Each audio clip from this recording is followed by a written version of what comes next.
Semicon India में 26 देशों से इंडस्ट्रियलिस्ट आए हुए हैं और लगातार सेमीकंडक्टर पर बातचीत हो रही है। आज हम आपको बताते हैं कि आखिर सेमीकंडक्टर की मैन्युफैक्चरिंग का पूरा प्रोसेस क्या है। हमारे साथ बातचीत करने के लिए विभू जी हैं। विभू जी, न्यूज़ 18 पर आपका स्वागत है। ये पूरा प्रोसेस हम देख रहे हैं, सेमीकंडक्टर मैन्युफैक्चरिंग का प्रोसेस है, अलग अलग स्टेजेस होती हैं, अलग अलग स्टेप्स होते हैं। कैसे ये पूरा मैन्युफैक्चरिंग का प्रोसेस होता है और इंडिया में जिस तरीके से अब इसको एक ग्रोथ के तौर पर देखा जा रहा है, क्या आप मानते हैं इसका भविष्य? देखिए, सेमीकंडक्टर जो प्रोसेस है पूरा, ये एक काफ़ी जो है कॉम्प्लिकेटेड प्रोसेस है और इसका डिफरेंट जो है वो फेजेस में होता है। ये टोटल फेजेस आप देख रहे हैं, ये दिखाए तो कम नहीं है क्योंकि टोटल अगर आप देखेंगे तो ये करीब 54 प्रोसेसेस हैं। 54 प्रोसेस से बन के जो है वो पूरा डिवाइस बनती है, starting from the sand level up to the chip, जो कि पूरी, और up to the device level तक पहुंचने के अंदर करीब 52 से 54 प्रोसेस लगते हैं और हर एक प्रोसेस जो है वो बहुत ही कॉम्प्लिकेटेड प्रोसेस है। तो डिटेल में तो जाने में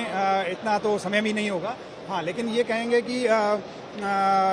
अगर बात की जाए कि इंडिया में इसका क्या हो रहा है, तो इंडिया में अंटिल 2022 बहुत ही कम इसका था यूज़, लेकिन अब जो है, अब आने वाला समय जो हम देख पा रहे हैं विद इन 1 और 2 ईयर, बहुत सारी चीज़ें जो हैं वो गवर्नमेंट के सपोर्ट के कारण से और प्राइवेट सेक्टर, क्योंकि हिंदुस्तान गवर्नमेंट को जो है रिलायबल बनाना है इंडिया को सेमीकंडक्टर के अंदर,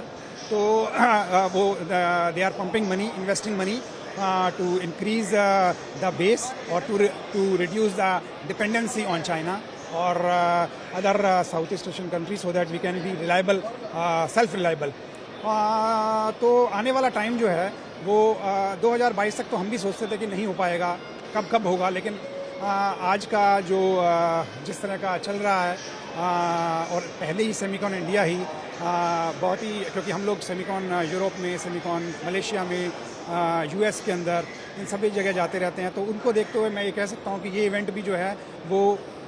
उसी कैडर का और उसी लेवल तक का पहुँच गया है पहले ही बार में। तो आपको लगता है कि भारत जो है आने वाले वक्त में इन सब चीज़ों में आत्मनिर्भर हो जाएगा आने वाले कुछ सालों में? इतनी जल्दी तो नहीं हो पाएगा, क्योंकि ये कहना, ये जैसा मैंने आपको डिफाइन किया कि सेमीकंडक्टर प्रोसेस बहुत ही कॉम्प्लिकेटेड प्रोसेस है और इसमें सेल्फ रिलायबिलिटी को अचीव करने के अंदर बहुत समय लगेगा। तो देखिए, ये विभू जी बता रहे हैं, आप देख सकते हैं कि ये स्टेप्स हैं यहाँ पर अलग। अगर हम देखें कि मैन्युफैक्चरिंग की प्रोसेस का थोड़ी टिपिकल्स होती हैं, ये चीज़ें ये बता रहे हैं, लेकिन किस तरीके से भारत ने इस दिशा में अपना कदम आगे बढ़ा दिया है और भारत जो है एक बड़ी शक्ति के रूप में आने वाले वक्त में उभर कर यहाँ पर सामने आएगा और जिसका फायदा यहाँ के लोगों को ही मिलेगा। साथ ही साथ टेक्नोलॉजी के जब विस्तार की बात होती है तो जाहिर तौर पर 2024 भले ही अभी चल रहा है, लेकिन 2030 तक भारत ने इस दिशा में एक बहुत बड़ा कदम आगे बढ़ाया है, जिसका फायदा देश और दुनिया के तमाम लोगों को होगा। कैमरामैन चंदन के साथ Anupam Mishra, News 18, Semicon India, Noida.